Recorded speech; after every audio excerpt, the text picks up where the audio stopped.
Okay, it is time for the San Angelo rodeo lesson. I'm here at the Baby Flow window getting all the good vibes for us as I go through this video. This is what I like to call the last 5 pounds video, and here's why. The last 5/10 are going to be the hardest part of your journey. This is going to be the hardest time for you to really get that last half a second is kind of the hardest thing ever.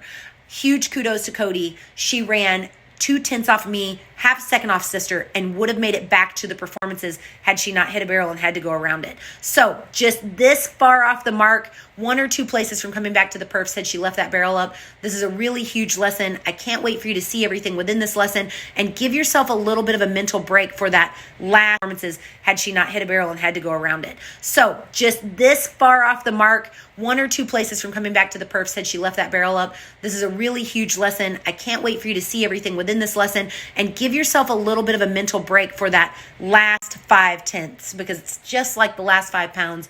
It's really, really hard, and I'm going to have to get really, really nitpicky. So bear with me. This is a little bit longer lesson. We're going to really dive in. Okay, let's get into it. So we're going to start with Coco's run. We are in San Angelo, which I've already said, but I wanted to go ahead and critique this run because we are right now, by we, I mean Cody and Mojo, they were half a second off Haley and sister. They were 2/10 off of me and Hush Money. They were by the skin of their teeth going to make it back to the top 120 into the performances at San Angelo. What you are watching is a rider that has come full circle from the start, put in 1% every day, and is now at the point of riding like what I would call a true professional.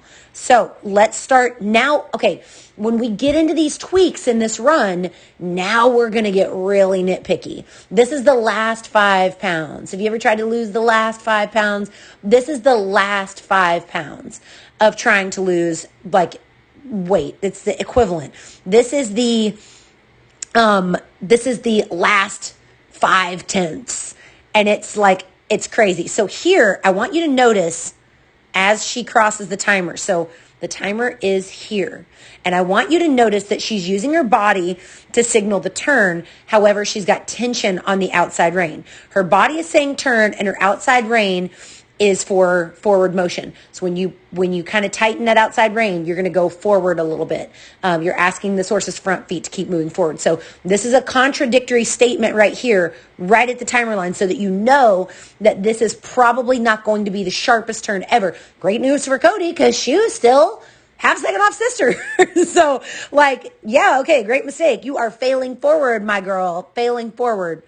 Okay, so here, because she didn't drop down to her saddle horn, she has asked this outside leg and these shoulders to keep moving forward. So it's going to be a little hard for this turn to be perfect. You see how he's still a little strong through this outside shoulder, still kind of reaching forward. So she's using all of her might to really ask him on the back side. Now, while she did drop here, which you're never going to be perfect, right? Your hands are not going to be perfect at 30 miles an hour. It takes time and energy to be perfect. And I would like to send out a giant PSA. You might make one perfect run in your life. So don't dissect every run like this thinking that you're going to make, after I learn this, I'm going to make a perfect run. No, like you might make one perfect run in your life. I've made one perfect run in my life. So here you can see that her hand goes down, okay? And then her next move is she went, up and over. Up and over. Open my hand. I got it.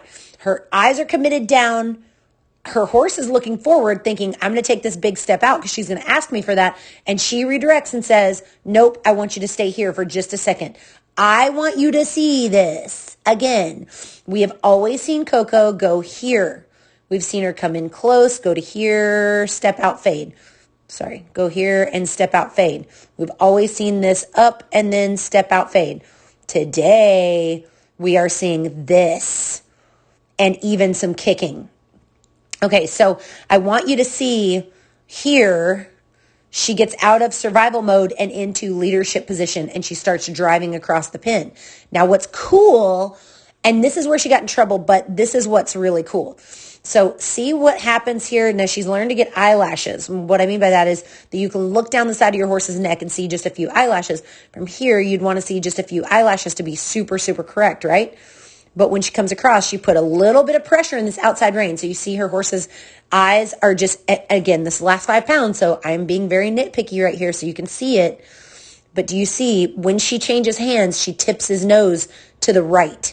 When you tip a horse's nose to the right, and this is very, very important, when you tip them this way, over here to the right, their next move is going to be to overprotect and come inside. So here's what I mean by that. When we tip their nose, and you can just barely see it, okay, she goes to 2 hands. She's got his head, and see his head is tilted this way, but he's looking for the barrel on the outside of his eye. Do you see the side eye? That's what you're looking for, because this is going to explain a lot to you later. This is going to explain to you why she hit it. Do you see that like all of her weight is in this stirrup? You see how her stirrups look uneven? They don't look straight across. Look. She looks like she's leaning to the left. That's what happens. And so what the human body does, we put a little more weight in the right rein coming across here. And you see this horse's nose tipped to the right. She gets eyelashes. But the problem is that you got to get the eyelashes and then maintain that same outside rein that gave you forward motion here that we didn't want. We want to utilize that here. This is the biggest mistake I make as a rider also, is coming across and then going saddle horn. And then you go to one hand. So this, I thought this position was good. A lot of people, you know, if we're trying to be like perfect, there's, oh, it's too much room, blah, blah, blah. That's great. This is a great amount of room. This is a great amount of room for her to have this really, really gorgeous turn that she ends up having that made her really, really fast. The only thing is that when she grabbed nose here, she gets really pretty nose, boop, right about there. And you see it just subtle. She just needed to keep this outside hand right here on the rein, guiding the feet forward. So outside rein means forward motion for me. That is not if you are cranking on the outside rein, it's not going to give you any forward motion. So this horse that's been eyeballing the barrel because he knows it's over here, he's side-eyeing it from here. The minute you drop, he goes in. So that right there just cost her this little bit. But I want you to see this. Here's the important thing. She's freed up and her body is no longer this stiff body that's in self-preservation mode. I want you to watch her legs. Boom, boom. Like she's ready to accelerate out of this turn and go on. Now, of course, I'm yelling in the back, like, go on, screw it. Screw it. You paid your fees. Let's see what you run. Here he's got his left lead, and I do not believe she pulls him out. Oh, okay. Now, and I was talking to her about this last night, about this lead change here. Left lead, right lead, left lead. And what I was talking to her about last night is she's not necessarily creating that problem anymore. But when you do something 2 or 3 times to a horse in the exact same spot, they begin to become very sensitive and they're trying to give you something. So instead of him moving out, he thought the command, because at the same time that she gets the right lead, she releases his face and goes to her saddle horn. So he thought the command was right. Okay, I did that thing. She loosens up. She grabs her saddle horn and then whatever. And then I just barely almost hit the third barrel. Okay, so what we talked about last night is just being very, very direct into this spot that's about right here. So continuing a little bit of tension on the outside rein, running forward. But I want you guys to see this because this is what she's been practicing so hard. Her commitment to the turn is so amazing. Right here, she says, come here. Do you guys see that? How many runs, and we've talked about this, like how many runs have we seen her not make the same commitment, I think because she was afraid of being too harsh or, you know, pulling on mojo or feeling like she was doing something wrong. How many times have we seen her go by that barrel when really we just had to tell her to enforce? Now, I ran mojo last night and I can tell you, Coco is a lot stronger than she looks. So I'm glad that she was like hesitant and wanted to be really light-handed, but it cost her so much because now look at the second barrel. Look at the quick-footedness of this horse. Look at the third. Look at him smoke the backside. Look at him drive out. Like these are confident leader things that she did that are absolutely amazing. So I wanted to show you Hush Money. We're going to show you the run. I did make it back to the perfs and I took off and I want to show you some things. But first I'm going to show you where I messed up this first barrel, how I messed this first barrel up, and where I'm really proud of this second. And I'm really, really proud of this third because I don't know if you guys can tell, but Hush Money has started to really, really come back to my style where I told myself one day I'm going to ride up here and just squeeze my saddle horn. I'm going to look at this barrel. I'm going to sit down, and she's going to know that that means turn it like your mom. And she's not going to shake her head. And you guys, today was the day. Shut up. She's going to get it at the first. I have to be patient. You see that I had to like really dial in and be like, hey, I thought we had an agreement. And here's where I went wrong. So what you just saw of Coco is what I did wrong also, which is holding too much outside pressure, creating too much forward movement. Now, this alleyway setup, when the timers are close like this, so the timer is here. One, I didn't need this much speed. I shouldn't have run this hard. It wasn't necessary because the barrel is here. It wasn't that crazy. Like it looks far here, but it's not that far. So this is where I was really asking for speed. So I got in the alleyway. I want you to see this. I'll slow it down. I got in the alleyway. I got centered up to my third. I slid my hand down and I smooched to her.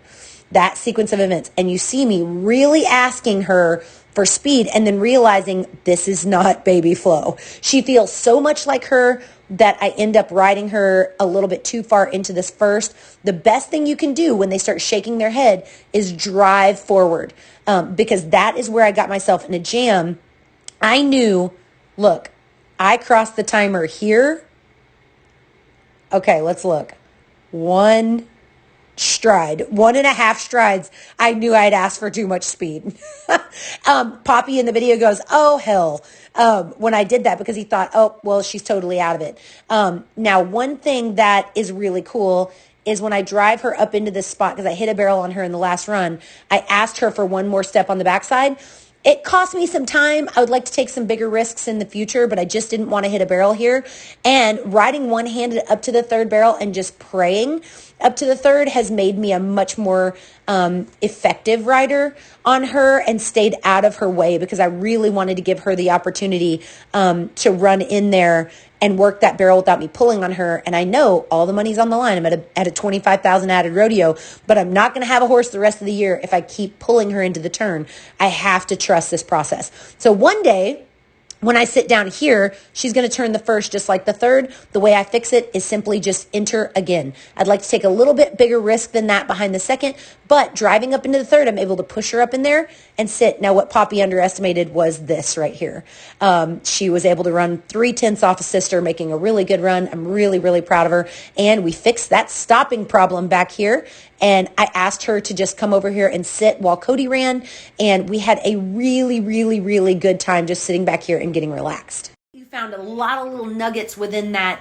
I know that Cody has been applying this time after time. So now you guys are getting to see this whole longevity study of 2.5 years of somebody coming from not even loping a circle until last year to now running with the big dogs at the pro rodeo level. It's a 1% incremental thing. Give yourself a bigger break and really dive into those little tiny things. Stop looking around at equipment and excuses and all of these different things, and instead dive in to these really teeny tiny things that make the clock stop faster.